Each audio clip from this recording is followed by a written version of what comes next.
જય શ્રી કૃષ્ણ બધાને. તો કેમ છો બધા? આશા કરું છું કે બધા મજામાં છો. તો જો અત્યારે બપોરના આપણે બટેટાનું શાક બનાવવાનું છે, નવા બટેટા. અને એટલા માટે ટામેટા, મરચાં, આદુ લસણની પેસ્ટ તૈયાર કરી લીધી છે. અને તો ગેસ ઉપર આપણે હલવાઈ મૂકી દીધી છે. તો ચાલો આપણે નાખીએ તેમાં તેલ.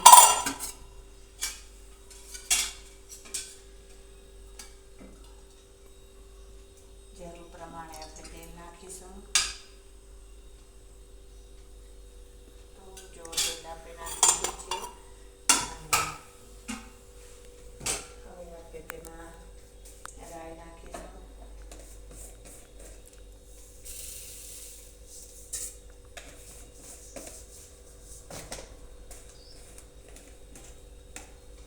જીરું,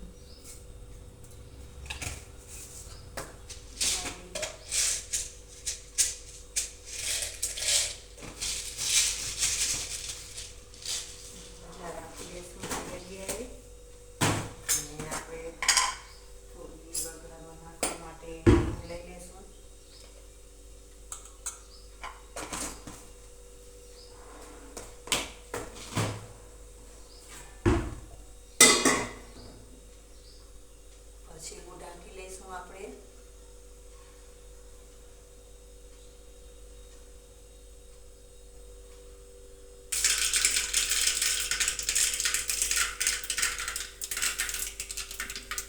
રાઈ જેવું તળી ગયા છે. હવે નાખશું હિંગ, મીઠા પાવડર અને બટેટા નાખી દઈશું.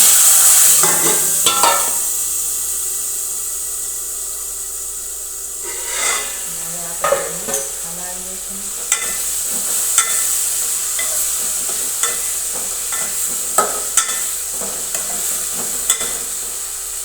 હવે આપણે તેને ઢાંકી એમાં આપણે સીજવા દઈશું.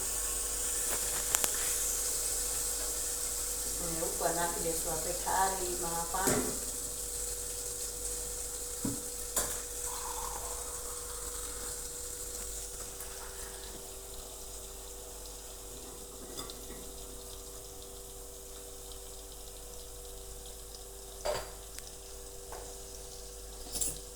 થોડું મીઠું પણ નાખી દઈશું શાકમાં.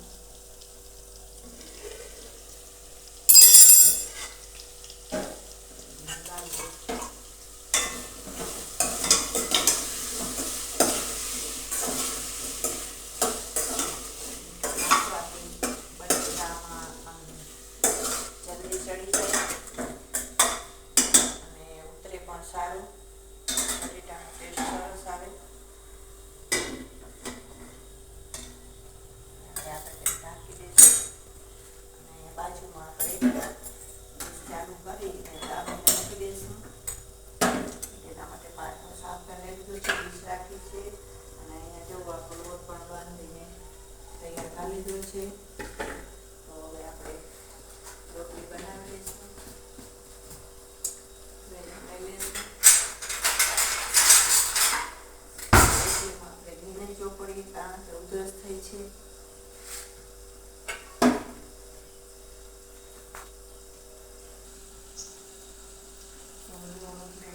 નાખી છે અને ઉતારી પણ લઈશું. બાજુમાં આપણે બીજી વણી લઈશું રોટલી. અને તમને ઉધરસ ને તાવ ને છે તો રોટલીનો ઘી નહીં ચોપડો ને? ના, હાલશે. ઉધરસ વાળી વધી જાય. એ ચાલી ના ખાય તો સારું. મને નથી તાવ, મને આ છે એ વગર. ના ના લગાડ. મને બધા માથું એવું દુખે. શરદી જાતી જ નથી આ શિયાળામાં. અમારે વળી પાછો આજે વરસાદ આવ્યો બોલો.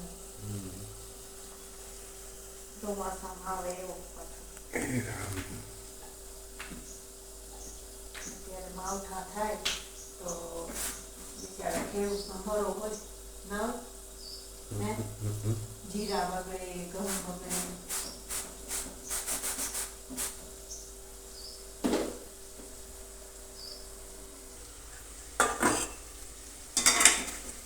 જો ટામેટાનું મરચાં આપણે નાખી દીધા છે અને આપણે હલાવી લઈશું અને એને પણ તેને સીજવા દઈશું. અને હવે આપણે એમાં હળદરને નાખીશું.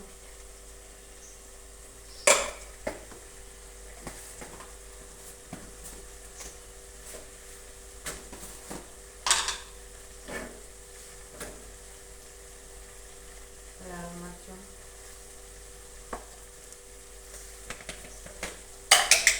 ધાણા જીરું પાવડર,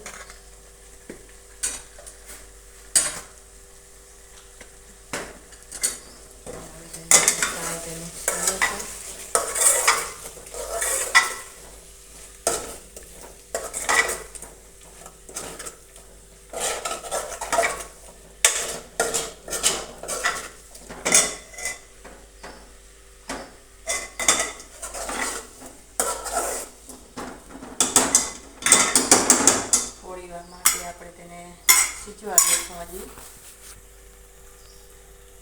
અને પછી આ થાળીમાં ગરમ પાણી છે ને એ જ અંદર નાખી દઈશું આપણે.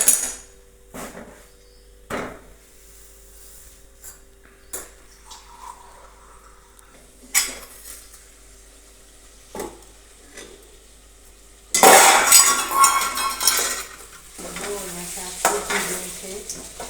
હવે આપણે આ થાળીમાં પાણી છે ને એ નાખી દઈશું રસા માટે. અને હવે બનાવી અને આપણે ઢાંકી દઈશું.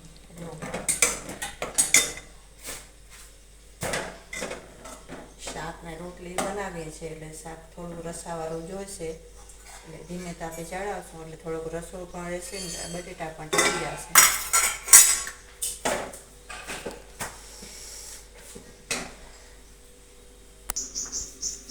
જો હવે આપણી રોટલી બની ગઈ છે, બે જ છે વણવાનું બાકી, તો તેને પણ આપણે બનાવી લઈશું. રોટલી બની જાય અને શાક પણ થઈ જશે.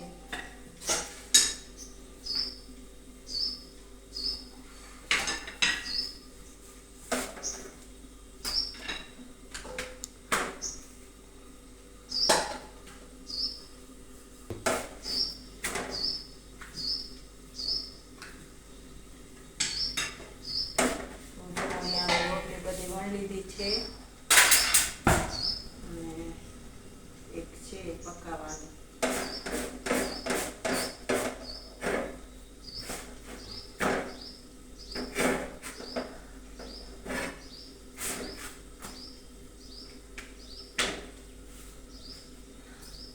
થઈ ગયું આપણું તૈયાર.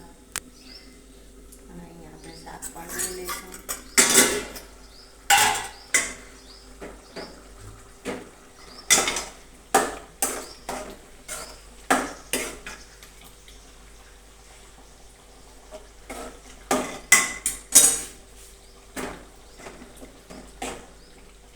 જો શાક પણ આપણું બનીને રેડી થઈ ગયું છે, તો હવે આપણે એમાં કોથમરી નાખી દઈશું.